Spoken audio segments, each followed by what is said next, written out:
Selanjutnya, kita beralih ke grup F. Grup F Piala Dunia 2022 Qatar sudah ditetapkan dengan pembagian 4 negara yang berada di sana, meliputi Belgia, Kroasia, Kanada, dan Maroko. Akan terjadi big match antara tim berasal dari pot 1 dan pot 2 yang sama-sama berasal dari zona Eropa. Belgia, runner-up Piala Dunia versi FIFA, dan Kroasia, runner-up Piala Dunia 2018 Rusia. Sejauh ini, kedua negara pernah terlibat bentrok sebanyak 8 kali, termasuk pertandingan persahabatan, dengan sama-sama mengantongi 3 kemenangan dan 2 kali imbang. Namun, dari tren 5 pertandingan terakhir, Belgia lah yang lebih unggul. Terakhir kali, Kroasia mampu membungkus poin penuh adalah pada Maret 2010 di sebuah friendly match, itu pun dengan skor tipis 1-0. Belgia memegang rekor kontestasi Piala Dunia terbanyak di antara negara-negara grup F. Dari 21 kali penyelenggaraan, The Red Devils sudah mengecap jejak 13 kali sepanjang turnamen. Di Piala Dunia 2018 Rusia, Belgia finish di 3 besar setelah di babak semifinal dikalahkan Prancis yang keluar sebagai juara. Mengulang memori 1986, mereka ditundukkan musuh yang sama saat perebutan tempat ketiga. Kroasia pernah menjadi kejutan pada 1998. Debut Piala Dunia negara pecahan Uni Soviet mencapai posisi ketiga dengan memukul The Oranje Belanda. 20 tahun kemudian, The Crickets berhasil menjadi runner-up. Selanjutnya adalah negara Maroko. Maroko yang memulai debutnya pada tahun 1970, sejauh ini sudah merasakan 4 edisi Piala Dunia, dengan rekor terbaik di babak 16 besar pada Piala Dunia 1986.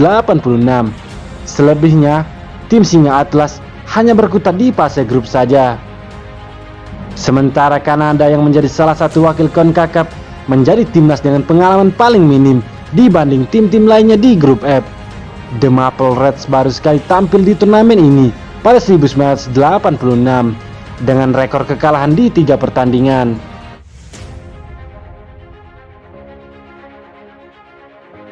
Hasil drawing Piala Dunia 2022 menyimpan kejutan bagi setiap grup putaran final di ajang bergengsi tersebut. Salah satunya grup G yang di dalamnya menyimpan fakta pahit bagi Serbia yang harus bertemu lagi dengan Brazil dan Swiss di Piala Dunia kali ini. Tepat pada ajang 4 tahunan sebelumnya, Serbia telah bertemu dengan 2 negara tersebut.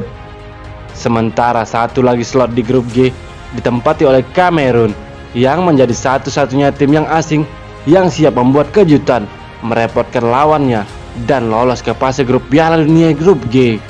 Dalam grup G, sudah pasti Brazil akan lebih diunggulkan dari yang lainnya, mengingat rekam jejak dan prestasi yang telah ditorehkan oleh Seleção sepanjang pemegang trofi terbanyak Piala Dunia. Belum lagi, pada Piala Dunia kali ini, Brazil menempati peringkat pertama FIFA dan mampu lolos ke ajang bergengsi tahun ini. Brazil menempati posisi pertama zona CONMEBOL serta tak pernah sekalipun kalah dalam 17 pertandingan, usai terakhir kalah melawan Argentina di Copa America. Setelah absen selama 20 tahun sebagai pemegang trofi bergengsi tersebut, Brazil kali ini diperkirakan akan mengulang kegemilangannya di Piala Dunia 2002 silam. Terlebih, melihat skuad Brazil yang merata dari lini depan hingga penjaga gawang, tentu bagi Seleção di fase grup G nanti hanya akan direpotkan oleh Swiss. Pada Piala Dunia sebelumnya, Swiss dan Brazil pernah bertemu dalam satu grup, dan keduanya mampu menjadi negara yang lolos dalam grup E Piala Dunia 2018. Tak hanya keduanya saja yang akan reunian dalam grup G Piala Dunia 2022 mendatang, Serbia pun akan ikut mengulang kenangan 2018 silam. Berbeda dengan Swiss yang mampu menuai hasil seimbang dengan Brazil dan lolos fase grup, Serbia justru harus dicaplok oleh pemegang 5 trofi Piala Dunia tersebut dengan skor 2-0 dan benar-benar tumbang setelah kalah dari Swiss 1-2. Tentu ini menjadi dejavu bagi Serbia, harus bertemu lagi di Piala Dunia kali ini dengan dua negara yang membuatnya berhenti di fase grup perhelatan 4 tahunan sebelumnya. Walaupun sebelumnya apes, namun dalam Piala Dunia 2022 kali ini Serbia memiliki skuad yang lebih mapan dan tak bisa dianggap remeh. Pasalnya, Serbia sukses menjadi mengungguli raksasa Italia, Irlandia, Luxembourg, dan Azerbaijan. Bahkan, Serbia menjadi pengganggu terberat Portugal yang mampu mengirimnya ke babak playoff. Mungkin di Piala Dunia 2022 kali ini akan menjadi ajang pembalasan pada Brazil dan Swiss. Sementara untuk Kamerun adalah satu-satunya negara yang tidak terlibat dalam reunian 4 tahunan sebelumnya. Namun sebelumnya, Kamerun juga mengalami nasib tak berbeda jauh dengan Serbia. Negara Afrika ini juga pernah bertemu Brazil di Piala Dunia 2014 yang kemudian tumbang dengan skor telak 4-1. Namun tidak bisa dipandang sebelah mata. Pasalnya, tim Afrika di Piala Dunia kali ini patut menjadi perhatian karena mereka punya semangat dan senjata fisik. Selain itu, Kamerun punya pelatih Rogbert Song, siap mengawal anak asuhnya bertarung di grup G, atau paling tidak untuk menyulitkan Serbia dan Brazil. Kita beralih ke grup H. Portugal akan menatap Piala Dunia 2022 Qatar dengan tergabung di grup H. Di grup H, Portugal bergabung bersama Ghana, Uruguay, dan perwakilan Asia yaitu Korea Selatan. Salah satu bintang timnas Portugal, Cristiano Ronaldo, akan menjadi pemain kunci di Piala Dunia kali ini. Peran dan kepemimpinannya sangat dibutuhkan, meski umurnya sudah tidak muda lagi. Dengan umur yang sudah senior, diperkirakan ini akan menjadi kesempatan terakhir bagi Ronaldo untuk berjuang meraih trofi Piala Dunia. Pada umur 37 tahun, Cristiano Ronaldo adalah pemain tertua kedua di Liga Primer setelah Thiago Silva dari Chelsea. Meski sudah berumur 37 tahun, tapi performa Ronaldo masih stabil. CR7 mampu menggendong Manchester United di Liga Inggris. Performa dari pemain ini cukup konsisten, dan dia akan berusaha membuat sejarah di Piala Dunia akhir tahun ini.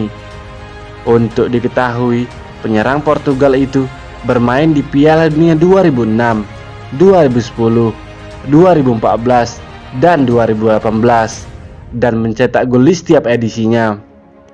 Jelang Piala Dunia Qatar, ia berharap untuk memecahkan rekor dengan menjadi pemain pertama yang mencetak gol di 5 Piala Dunia yang berbeda.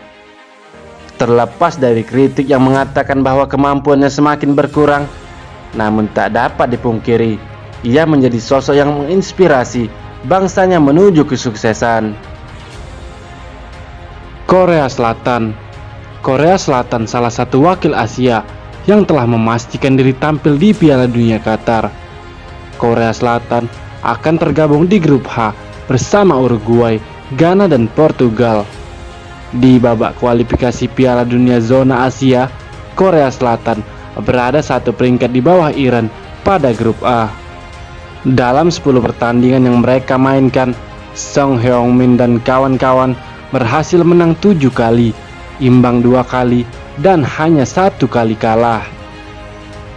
Kini, harapan Korea Selatan akan tertuju pada sosok pemain Tottenham Hotspur, Song Heung-min.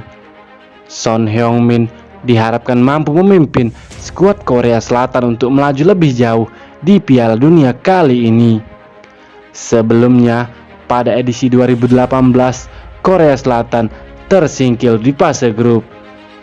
Kekalahan melawan Swedia dan Meksiko di grup F membuat Korea Selatan harus rela pulang dengan tangan kosong. Namun dalam pertandingan grup terakhir mereka menghadapi juara bertahan yaitu Jerman.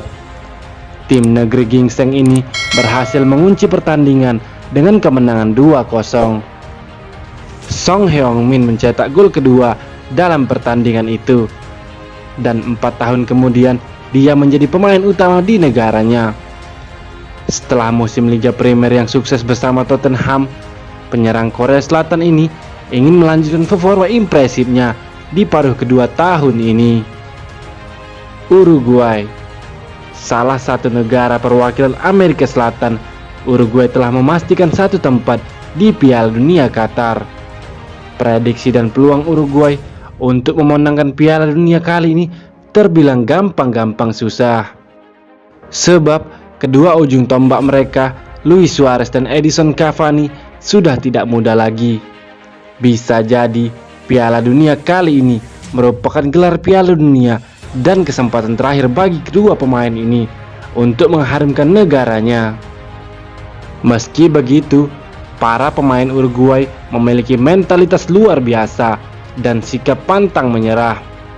Paling diingat adalah pertemuan epik Uruguay di Piala Dunia 2010 dengan Ghana. Dalam laga tersebut, Luis Suarez sengaja melakukan handsball di gawang sendiri. Bola tendangan dari Ghana dihalau oleh Suarez menggunakan tangan. Yang terakhir ada negara Ghana. Negara perwakilan Afrika, Ghana telah memastikan diri akan bermain di Piala Dunia kali ini. Bisa dibilang Ghana merupakan kuda hitam selain Korea Selatan di grup H pada Piala Dunia kali ini. Bisa dibilang Piala Dunia edisi kali ini merupakan ajang balas dendam bagi Ghana.